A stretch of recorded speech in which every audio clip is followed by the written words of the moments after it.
Temos que definir que é a identidade. Se vocês podem ir acompanhando mais rápido, creio que me ajudaria muito para os que estão tomando apuntes. Eu sempre defino identidade como a resposta a las perguntas: quem sou?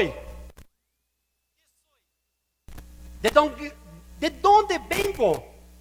Hacia onde vou? Pero o conceito também de identidade tem que ver também para onde vou. Qual é minha meta? Qual é meu projeto de vida? Pero o mais importante é definir quem sou. Quem eres tu? Não sei se já te fiz essa pergunta. Todo isso é um trabalho de construção de quem somos. E tudo isso empieza desde que nascemos. Quando o bebito nasce, ele e sua mamã são um bebito não pode pensar: esta é minha mamã, esse é meu papá, olá papá, e esse é meu biberão. Ele estava conectado com sua mamã todo o tempo. E vai crescendo pensando que os dois são solamente uno. Hasta um momento de la vida que lhe cai o 20, que empieza a reflexionar e a pensar: espera, aqui existem dois seres, el yo e el outro.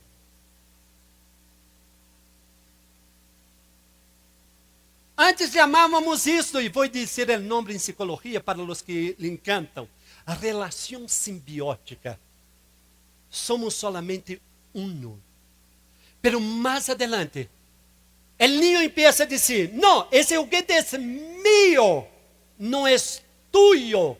E é muito sano quando isso se passa em la vida de um niño, porque está pintando sua raya. Ele está fazendo esta diferença exatamente entre el tu e eu. E vai crescendo e vai fazendo essa diferença. Pero quando éramos chiquitos, que pensávamos? Bueno, quem eres tu, Juanito? Sou hijo de Robson. Quem eres tu? Sou hijo de mi papá e de minha mamã e vivo em tal casa. Pero quando chega na adolescência, e aí os hijos parecem que empiezam a desplegar, e é a preocupação de los papás, porque literalmente é uma etapa de la adolescência. Adolescência. Os papás com filhos adolescentes me estão entendendo. Tudo o que o chamaco não fazia antes, agora começou a ser. E a influência mais grande agora não é de papai e de mamãe, é seu círculo social. Seus amigos começam a jogar um rol importante em suas vidas. Então, agora, não é o que papá determina, é cumprir com as exigências do grupo. Pero em essa etapa, é muito importante, essa salida e o corte do cordão umbilical. E aí, então, empieza o adolescente a definir quem realmente é. Sin embargo, todo esse processo não é tão fácil.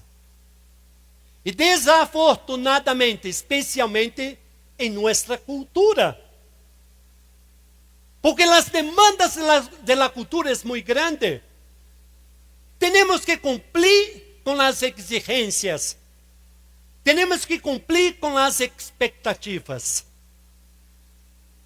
Por isso, nós em la vida começamos a assumir papeles. Ao invés de viver o que sou. E também porque nossa história de vida é uma história de vida complicada, complexa, disfuncional. Porque não venimos de famílias tão funcionais como aparentamos domingo em la manhã. Então, para cumprir com todas as exigências da comunidade e da sociedade, e especialmente da igreja, desde niño, o niño aprende que na vida há que usar máscaras. Que a vida é como uma grande obra de teatro. Que simplesmente cambiamos de personagens a cada momento. E deixamos de ser autênticos. E deixamos de viver o que llamo, o que realmente sou. E o que realmente foi criado. Somos etiquetados. E por isso ponemos nossas máscaras. ¿Qué te ensinaram desde niño? ¿Qué tipo de máscara tus papás se compraram, te regalaram e te hicieron creer que deveria ponérsela?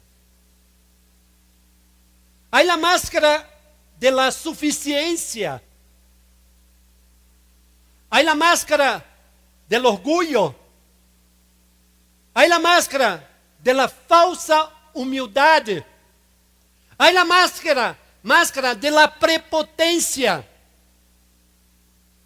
Existem outras máscaras. De la fortaleza, que eu sou forte. Há uma máscara, especialmente em nosso país. Nosso, porque esse ano me vou a ser mexicano. E se vocês dizem que não sou mexicano, vou apresentar para vocês mi IFE. Ok? Ah, isso é por supuesto.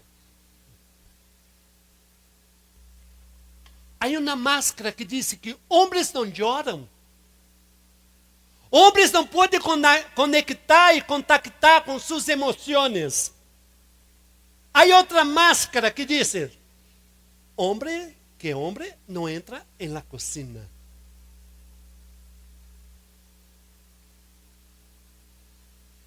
E isso nos impede de viver nossa verdadeira vida.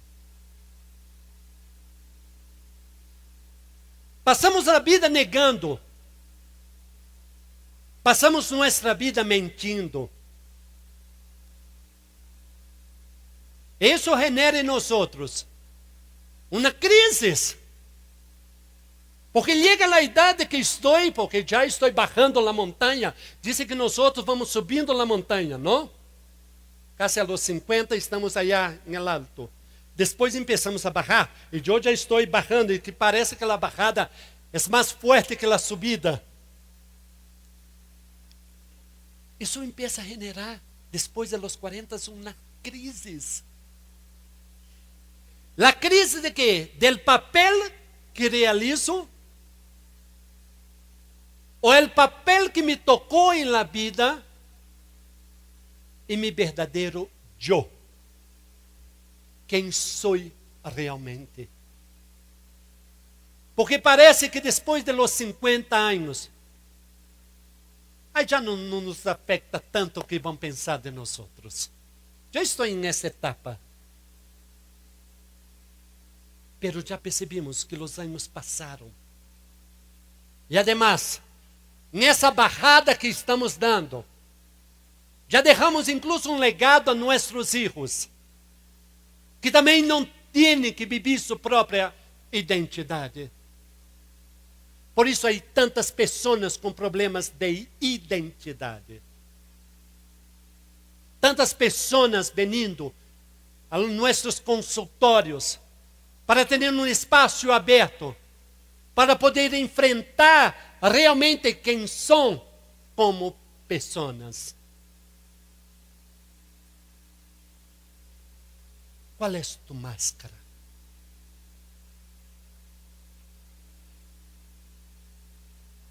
Qual é tu verdadeira identidade? Empieza o texto. Josué, hijo de Nun. Primeiro apresentamos quem é este homem, para depois dizer, siervo de Moisés. Ele não assume o papel de Moisés. Ele não assume uma outra identidade, porque Josué tinha firme qual era sua própria identidade. Pero quando nossa identidade está basada em el papel que realizamos em la vida, então há um problema. E quando deixamos de ser quem somos, me acordo muito bem que chegou um médico, um homem com maestrias e agora terminando seu doutorado, vim na consulta comigo, com muitas especialidades. E eu fiz uma pergunta sencilla, sencillita. Che, quem eres tu? Porque me havia falado de tantas coisas que o homem fazia.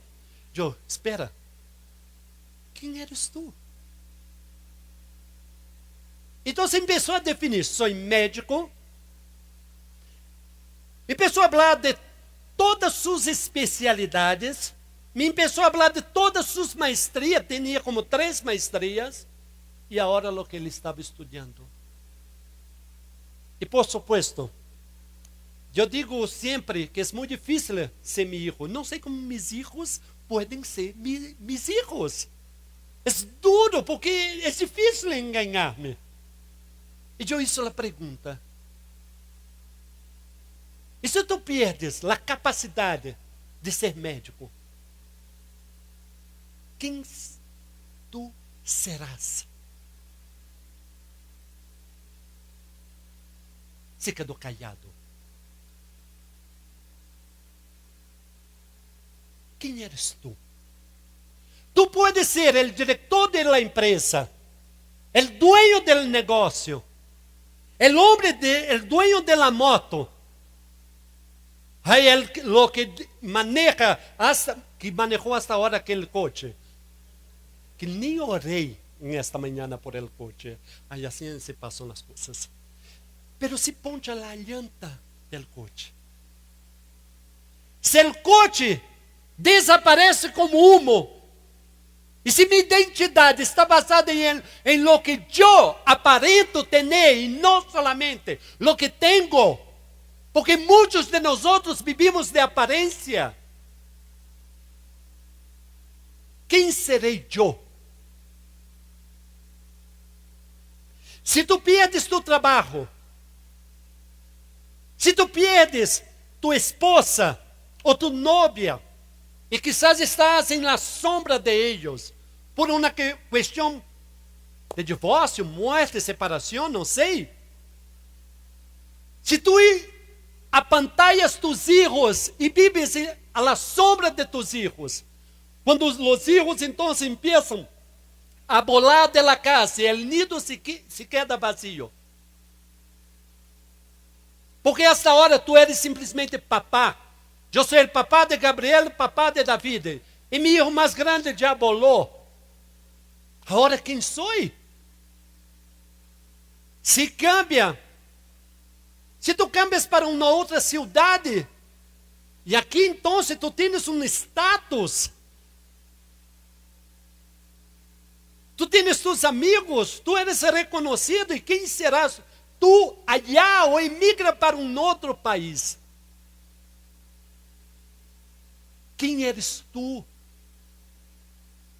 se empieza a desarrollar una discapacidad en ti, o si hay una pérdida económica o financiera, tú empiezas a vivir la pérdida de la identidad. Porque muchos de nosotros basamos nuestra identidad en lo que hacemos. Un ejercicio muy sencillo sencillito. Ves que como yo amo a los argentinos, ¿no? Y ustedes ni saben que soy poblano.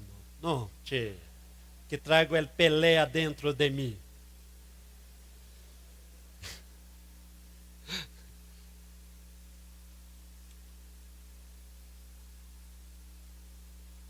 Si tú pierdes tu identidad.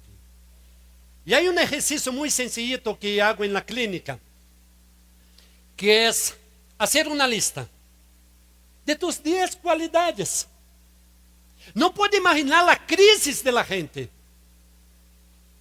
Y cuando voy repasando con cada uno las 10 cualidades, vamos viendo que 80, 90% de sus cualidades están basadas en lo que los hombres hacen. Y más que en lo que tú eres. En lo que Dios programó para ti. Dios pensó para ti. Nosotros estamos en esa etapa en que muchas veces creemos en las mentiras. La primera mentira: mi vida tendrá significado cuando mi familia y las personas que son importantes para mí me amen y acepten. ¿Qué? No puedo depender de las personas me amaren o me aceptaren. Mi vida tiene significado. Mi vida tiene importancia por lo que yo soy. Y yo doy significado a mi vida. Y más cuando empiezo y me permito una relación con la persona de Dios, mi vida se vuelve como un tesoro en vaso muy frágil. Otra mentira: así soy yo, no puedo cambiar. No sé si han escuchado un dicho brasileño que dice: así nací, así crecí, así voy a morir. Ok, naciste así. Fuiste criado de esta manera. Pero tú no estás condenado en la vida. Tú puedes romper con los patrones. Es importante ser valiente, es importante atreverte a ser diferente. Robson tem 60 anos. E Robson, agora todos já me conhecem. E Robson não conhece a minha família de origem. E eu conosco a ti hoje. E sei que Deus nos dá a capacidade para cambiar as coisas. Deus é um Deus educado. E Deus não nos vai cambiar porque nós outros somos responsáveis em permitir o cambio. E muitas vezes estamos fazendo orações ignorantes a Deus. Deus cambia minha vida, pero eu mesmo não quero cambiá-la. Há que reconhecer que necessitamos de um processo de cambio. Há que reconhecer que nem todo está funcionando bem. Há que admitir que muitas vezes necessitamos de ajuda. E há que abraçar o cambio. E cada situação de cambio em nossa vida exige sacrifício. E há que ser valiente o suficiente para abraçar o sacrifício e permitir cambios em nossas vidas. O Evangelho cambia quando permitimos os cambios. Muitas vezes he escuchado de algumas famílias: pero aceptó a Cristo. Mi papá aceptó a Cristo, pero sigue lo mismo. El Evangelio es el poder de Dios para la salvación. Y si el Evangelio no está cambiando tu vida, es porque tú no te permites ser cambiado. Porque tú no te atreves a ser cambiado. Otra mentira: mi vida tiene significado si me cambio al vecindario conveniente.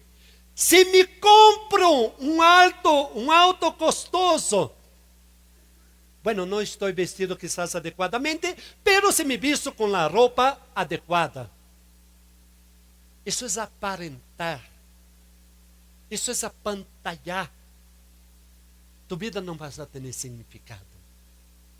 Tu vida vai ter significado quando empiezas a vivir os patrones de Deus para tu vida. Porque de tu família de origem, muitas vezes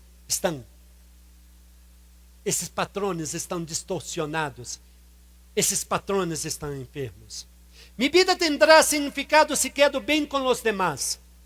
Quero dizer algo que publiquei em meu Facebook. Muitos estão como meus amigos de Facebook. Ai, me agrada chegar allá, tenho quase 1000 amigos, não? Bueno, por que hago isso? Porque para mim é um meio de comunicação e de relacionar com o outro. Então, me gusta muito publicar frases de impacto e a vezes textos de impacto. Eu utilizo o Facebook como um instrumento para bendecir outras vidas. Eu publiquei há pouco tempo uma frase que impactou muita gente. Que tu não viniste a este mundo para cumprir com as expectativas de toda a gente. A vezes, temos que decepcionar. A vezes, é necessário frustrar al outro. Perdóname. Eu vim a esse mundo para cumprir com os sonhos de Deus. Quando Jesus dijo que sua comida, que era uma das coisas mais básicas para a sobrevivência, era ser a vontade do Padre. Jesus tinha muito claro em la vida. Jesus não agradou toda a gente. Jesus não se esforçou para ser essa pessoa agradável a todos. Jesus decepcionou a muita gente. Jesus frustrou a muitos de los religiosos. Pero Jesus sabia que sua meta de vida era agradar ao Padre. Outra mentira: minha vida terá importância e estarei seguro se tenho êxito financeiro e dejo uma herência considerável. Eu estive em el sepelio de meu papá e me pediram para falar. Uau, uma das coisas mais difíceis do mundo é falar em el próprio sepelio do próprio padre, porque tu estás em um processo de dolor, de duelo. E nós outros psicólogos também choramos, nós outros teólogos também choramos. Então, eu falei de meu papá. E eu decidi falar do legado que meu papá deixou a nós outros. Meu papá era judío. Meu papá se equivocou muitas vezes. Pero meu papá me ensinou que eu tinha que viver a verdade e com a verdade. Meu papá me ensinou que eu tinha que ser justo, independente da situação. Meu papá me ensinou que família é importante. Meu papá me ensinou que lo que eu digo e que lo que eu escrevo e que firmo tem que ter a mesma importância. Meu papá me ensinou que a vida tem que ser congruente com o que eu vivo, com o que eu penso y con lo que yo creo. No puedo vivir una doble vida. Y más, mi papá me enseñó algo, que existe un Dios todopoderoso. Un Dios presente y un Dios en que yo puedo confiar. Los judíos dejan herencia a los hijos, herencias económicas. Pero mi papá dejó valores, mi papá dejó principios. Y a mí me encantó esto. Y mi vida hoy tiene significado, porque mi papá trabajó en esto, en los 8 hijos que tuvo, para que pudiéramos salir adelante. ¿Cuál es nuestra otra batalla? Porque esa no es la única. La identidad, vivir quem tu eres, é uma batalha. Especialmente em um mundo pós-moderno, onde se valora lo que hacemos, onde se valora lo que aparentamos. Um mundo hedonista, um mundo materialista. Pero nuestra batalla, la segunda batalla, es por la santidad. Não solamente temos que definir quem somos, pero também como caminhamos. Não só defino quem sou em esta vida, pero também como me comporto em esta vida. ¿Qué es la santidad? Bueno, antes de definir esto, Josué en el capítulo 24, versículo 19. Entonces Josué dijo al pueblo: no podréis servir a Jehová, porque Él es Dios santo y Dios celoso. No sufrirá vuestras rebeliones y vuestros pecados. Versículo 20. Si dejaréis a Jehová y serviréis a dioses ajenos, Ele se volverá e os hará mal, e os consumirá, después que os ha hecho bien. El pueblo entonces dijo a Josué: no, sino que a Jehová serviremos. Me gusta mucho de la teología del Antiguo Testamento, quizás por mi influencia judía. Me encanta esto, y me encanta cómo el pueblo judío veía a Dios como Dios santo. Y en el Antiguo Testamento, santidad era algo especial, era ser especial, apartado, escogido, único y consagrado. Era não ser contaminado, e havia muitas leis de contaminação. Pero agora em el Nuevo Testamento não cambia essa doutrina de la santificação. Pero el Nuevo Testamento vai mais allá de isso e diz que o pueblo tem que oferecer sacrifícios espirituais aceptáveis a Deus, e que anuncia as virtudes de Jesucristo. ¿Qué pasa con nosotros al aceptar a Cristo? Yo me acuerdo que mi proceso de conversión, mi proceso de ese mi encuentro con la persona de Jesús, tardó muchos años. Tardó porque yo traía muchas cosas en mi cabeza. Y era difícil, a los 15 años era difícil convencerme de alguna cosa. Y mi proceso tardó quizás desde los 13, 14 años hasta los 20 años. Pero me dijeron algo: acepta a Cristo y todos tus problemas terminarán. La vida con Cristo es una vida muy fácil, porque Ele já hizo todo por ti. E tu não tienes que hacer absolutamente nada.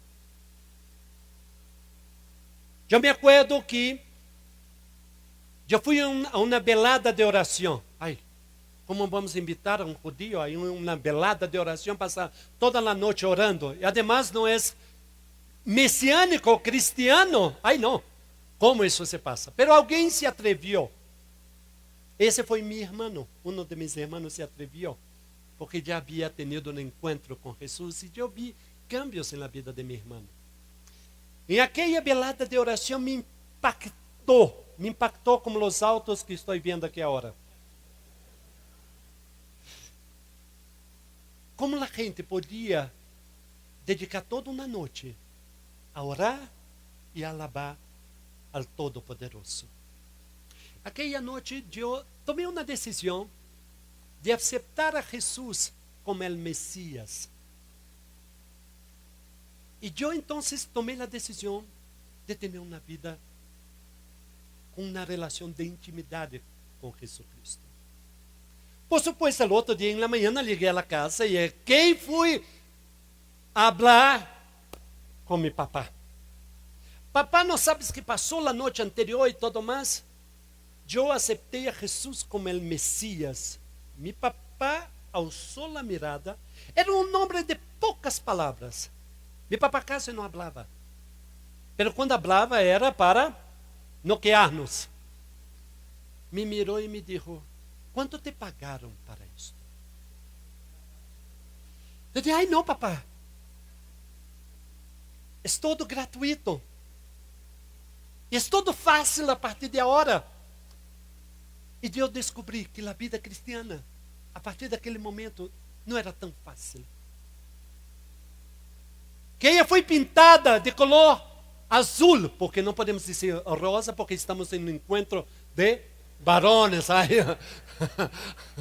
Perdóname, es que mi pastor já pintou a raya acá, não? Senão aqui é de homens, não? Com identidade masculina, ok, sabei. Que não era de color azul, como eu pensava. Que eu tinha que caminhar com Cristo, caminhar é deixar. E deixando meus viejos patrones, minha vieja vida. Además, com uma persecução psicológica. Bueno, nasci em Brasil. Brasil é um país livre. Livre de expressão. Libre religiosamente, pero al interior de las familias de mi casa no era bem assim. Havia entonces uma guerra fria.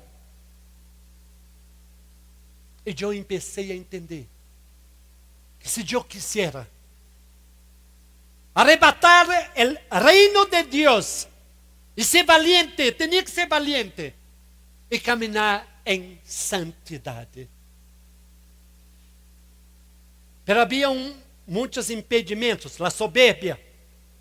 Eu traía falta de perdão. Uma das coisas, a cultura. Espera como, a partir de agora, não? A ser todo diferente. A ignorância. Como desapegar de minha família? Como desapegar do outro? Para viver uma vida santa. Os patrones familiares de minha família que eram tão enfermos. Como desvincular de mim mesmo para viver uma vida de santidade. Agora, o pior de todo isso é que eu traía muitas heridas. Minha vida não foi tão fácil. A vida de alguém que nasceu depois da Segunda Guerra Mundial. Quizás vocês não viram os reflejos de todo isso, não experimentaram. E creio que a maioria nasceu muitíssimo depois. Eu sim, nasci depois desse tempo.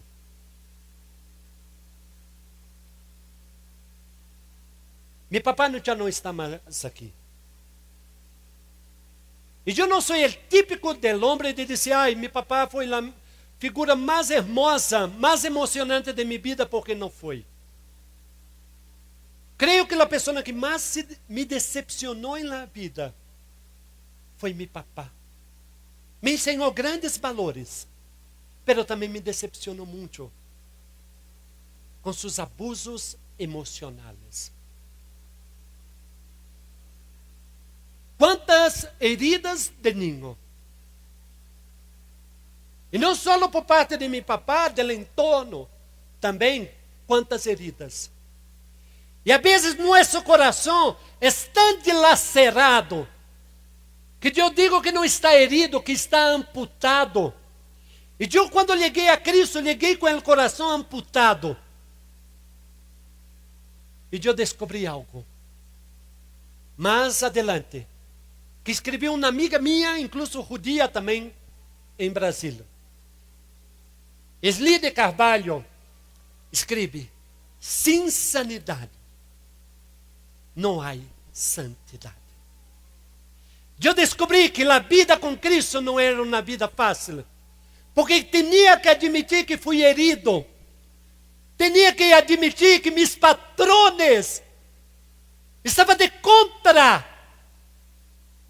Eu vivi uma cultura contrária à cultura de Cristo. E que eu necessitava admitir, e ser humilde o suficiente para admitir, que havia sido herido, que necessitava de um processo de sanidade. É interessante em espanhol, que creio que é o único idioma do mundo que podemos fazer isto. Sanidade e santidade. Basicamente construímos com as mesmas letras, pero com uma cruz em el meio. A sanidade vem de Deus.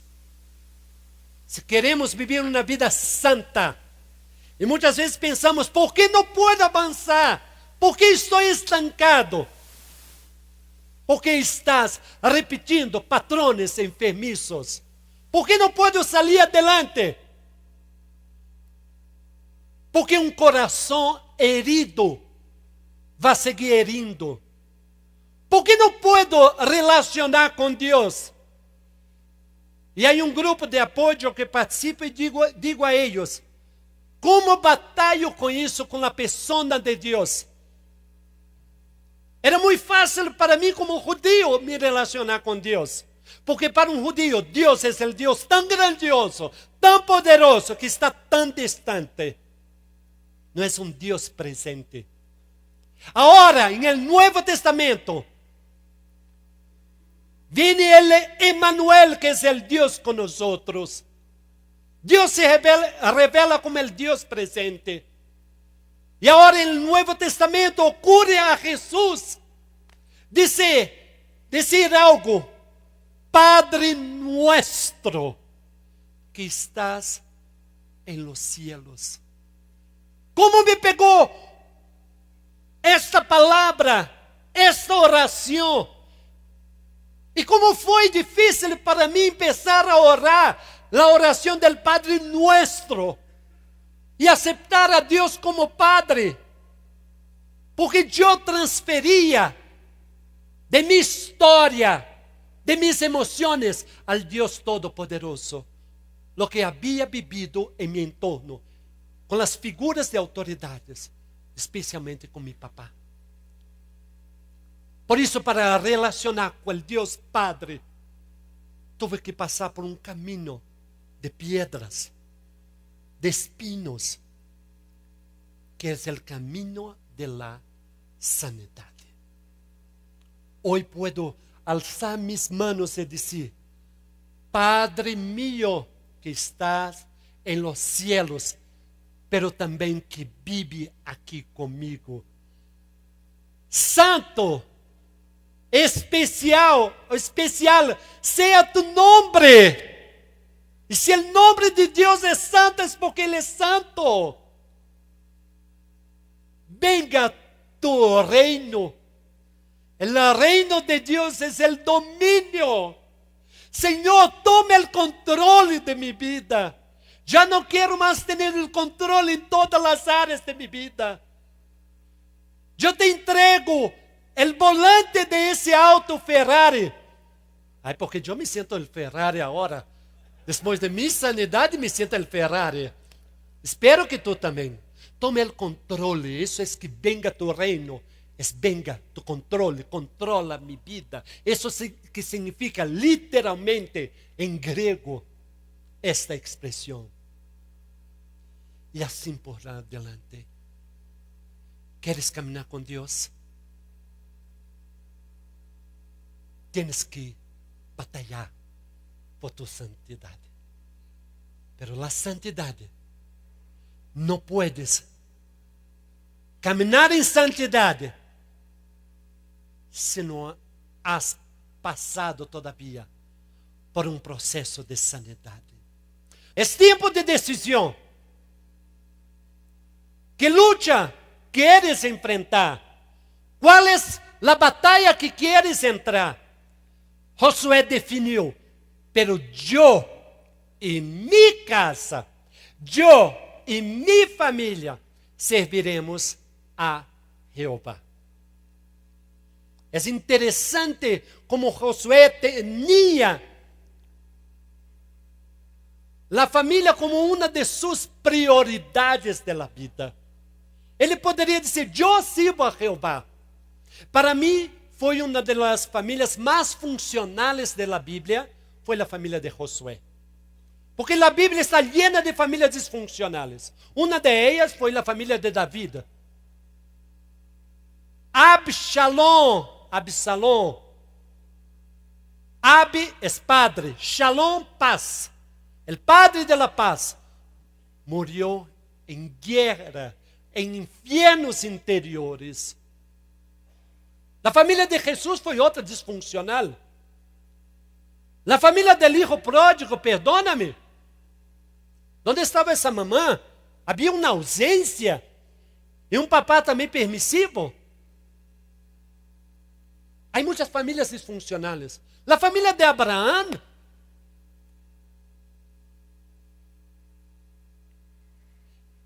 Aunque las familias bíblicas fueron familias disfuncionales y pocas fueron las familias funcionales, la familia no deja de ser un proyecto divino. En Génesis capítulo 2, versículo 24 dice, por tanto, dejará el hombre a su padre y a su madre, y se unirá a su mujer, y serán una solo carne. Es muy interesante ese texto porque una familia empieza por una pareja. Yo siempre cuento la historia de dos pajaritos. Yo trabajo mucho con cuentos narrativos y también soy muy visual. Me gustan también las historias. Entonces, como el pajarito que encontró a la pajarita un día, estamos muy felices y tomaron una decisión. Vamos a construir nuestro nido. Y construir el nido. Ay, pero cada día tenía que traer la paja y otras cosas más. Hasta la piedrita estaba ya en el nido. Pero llegó un día que, ya construimos el nido. Entonces tomaron otra decisión. Vamos a hacer una cosa. Creo que el nido sería más interesante si tuviéramos algunos pajaritositos. Y así se pasó. Los pajaritos nacieron y los papás entonces chambeando, ¿no? Indo para allá, trayendo la comida. Y mientras uno se quedaba protegiendo, es función de los papás proteger a los hijos. El otro venía con la provisión y así hacían equipo. Familia es trabajar en equipo. Trabajo de pareja es en equipo. Bueno, ya estoy dando ese tema para otro congreso, pero de matrimonio, ¿no? Pero los hijos empezaron a comer, empezaron a engordar y crecer y el nido se quedó vacío. Y ahora los papás tienen que tomar una decisión. Se dejan los hijos atrofiados, descapacitados, porque las alas crecieron, o se enseña a los hijos a volar para construir nuevos nidos. Yo entiendo algo que es bíblico, que es el proyecto de Dios. Deus nos criou para formar famílias funcionales. E os papás têm um projeto, uma missão nesta vida. E a missão é ensinar a los hijos a volar. Bueno, não conta isso a la Santa Madre, não? Porque ella vai cortar as venas com as galletas de animalitos remojadas em las lechitas. Não? Ai, tem mi vida. E agora se vai com essa pistoleira que lo roubou de mim. Assim chegou uma de mis pacientes, ok? O pobrecito del hijo, a pistoleira lo roubou. Há um momento que há que cortar o cordão umbilical. E dizemos sempre, o cordão foi cortado quando nasceram. Há um outro cordão umbilical, o cordão umbilical emocional. É egoísmo de nossa parte querer que os filhos sigam chiquitos. Os hijos têm que ganhar algo chamado autonomia. E nós, como papás, temos que dar as bases suficientes para que os hijos possam volar e volar bem, com autonomia e com segurança. Hoje na tarde vou falar sobre como volar, como ensinar os hijos a volar com segurança, sendo um papá presente e não ausente. Pero muitas vezes, nós papás nos vemos a nossos filhos todavia como bebitos. Ah, es mi chiquito. Tu hijo creció. Eu me acuerdo muito bem de um texto que leí sobre as águilas. Podemos por aí? Ah, sim. E as águilas, então, constroem seus nidos, têm seus aguiluchos, ensinam seus filhos a volarem. Pero muitas vezes os filhos não querem desplegar. É muito cômodo. Estamos muito calientitos aqui. Pero chegou o tempo. Então, as águilas começam a empurrar, a echar fora os hijitos, hasta que podem volar. Quero falar especialmente agora para los hijos. Tenho adolescentes aqui, alguns jovens que eu invitei e que estão aqui também. Há que crescer. Há que madurar. Há que assumir tua responsabilidade. Há que aprender a tomar decisões sábias. Tus padres não te podem carregar por toda a vida, porque carregamos al discapacitado que não pode caminhar. Tu papá vai ser tu apoio, pero tu papá não pode ser tu muleta, porque o mensagem que tu papá te está passando é esta: tu não eres suficiente. Eu sou suficiente. Por isso não puedo aceitar as muletas. Hijos não aceitam as muletas. Papás não queiram resolver a vida de los hijos. Há que ensinar los hijos a volar. Há que ensinar valores. Há que ensinar princípios. Chegou um momento que os papás me dizem: uau, isso é tremendo o que tu estás fazendo. E agora tomei uma decisão. Alguns que vêm comigo me dizem: a partir de hoje vou gastar 5 minutos com meu filho. Não? Isso por quê? Porque apareceu um livro dizendo de los lenguajes del amor. Los 5 lenguajes del amor. Y uno de los lenguajes es tiempo de calidad. Y ahora estamos en la fiebre dentro de las iglesias. Voy a dar tiempo de calidad a mi hijo. Tiempo de calidad es gastar tiempo con tu hijo. No son los 5 minutos que tú das como limonas a tu hijo. ¿Tú conoces los colores preferidos de tu hijo? El color número 1, 2, 3, 4. ¿Conoces a los amigos de tus hijos? ¿Ya invitaste a los amigos de tus hijos a venir a tu casa una pijamada contigo?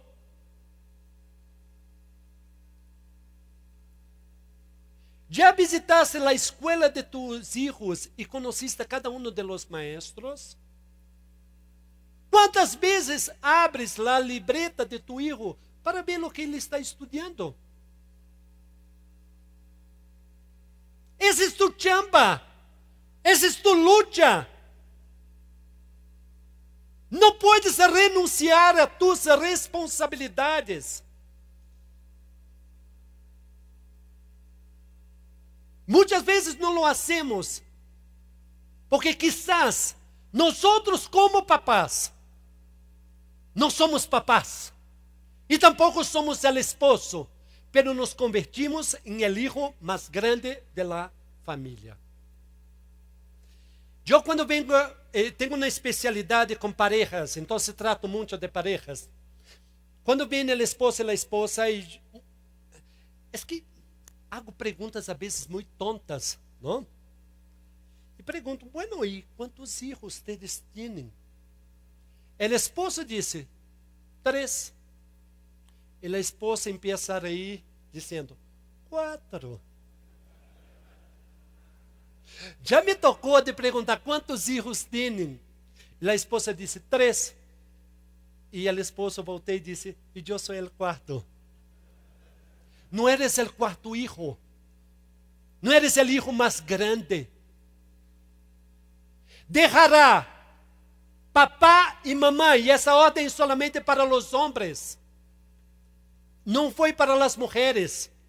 Es muy fácil para la mujer ganar esa autonomía. A los hombres nos cuesta.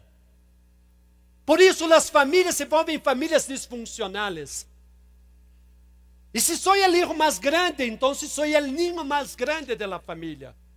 Cuando yo era niño, pensaba como niño, hablaba como niño, juzgaba como niño. Así definió el apóstolo Pablo. Hasta peleaba como niño con los videojuegos. ¿Quién va a ocupar la tele? ¿Quién va a jugar más al videojuego? Es una competencia con los hijos. Pero hay que madurar. Ahora que soy grande, hay que dejar las cosas de niño para ser papá, para asumir tu responsabilidad. Y hay que crecer y madurar para ser el esposo que Dios quiere que tú seas dentro de tu familia. Yo sé que en los medios de comunicación ha disminuido mucho la figura del padre, con tantas bromas. Los programas de televisión que más reímos es cuando hablan mal del padre. Las caricaturas estadounidenses es una burla contra la figura paterna. Pero tenemos que ir de contra todo esto. Dios nos llama a la responsabilidad. Hay que luchar por esto. Hay que luchar para ser el cabeza y tener Jesús como tu cabeza. Hay que ser cabeza de esta familia. Hay que dar las directrices bajo el temor de Dios. No podemos más jugar.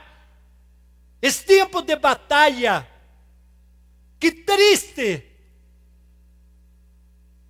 ganar todo el mundo y perder tu familia. Qué triste ser el hombre, el profesional más exitoso exitoso del mundo y perder a tu familia. Familia es proyecto divino. Lucha por ella. Sufra por ella. Llore por tu familia. Si eres papá o si eres hijo, lucha. Ármate de valor. Sea valiente para luchar por ella. Tú estás en guerra, hombre. La guerra de tu identidad. Tienes una guerra de quién eres. Estás en guerra en tu santidad. No es fácil. Cuando todo está permitido, cuando abrimos la computadora y todo nos viene gratuito. Hasta las figuras, las fotos aparecen. Eu tive que tomar uma decisão em minha vida.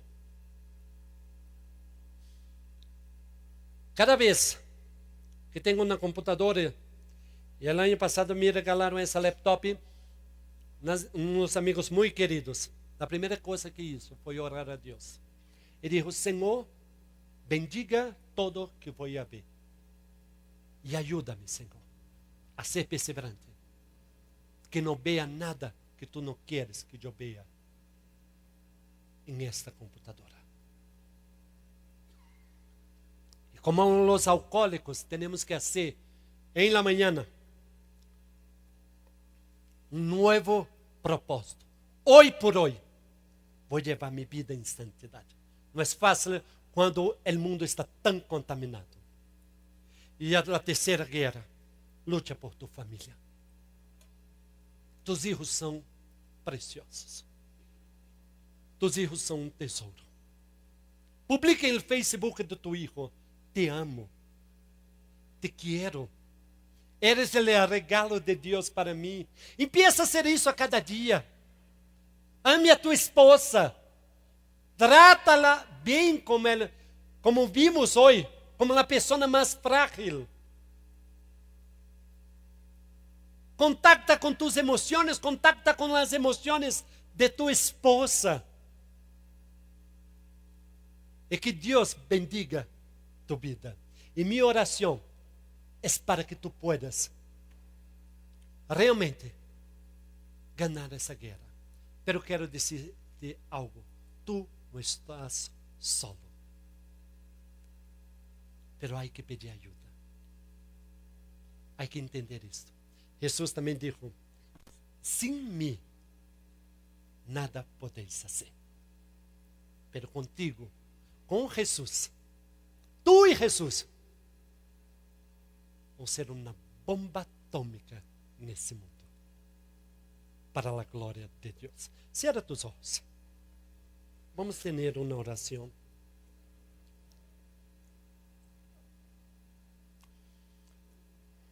Padre, eres el Dios Todopoderoso. Eres el Dios de Josué, que estuvo con él en cada batalla y que lo hizo victorioso para tu gloria. Padre, entendemos que tú nos estás llamando a una guerra también, a batallas. Assim como llamaste a Josué, Senhor, pedimos a Ti que Tu nos capacite, que Tu nos dê as ferramentas necessárias para esse combate. Senhor, ajuda-nos, ó Deus, a ser mais que vitoriosos em Cristo Jesus. Padre, bendiga nosso coração, nossa vida, nossa família, em nome de Jesus. Amém.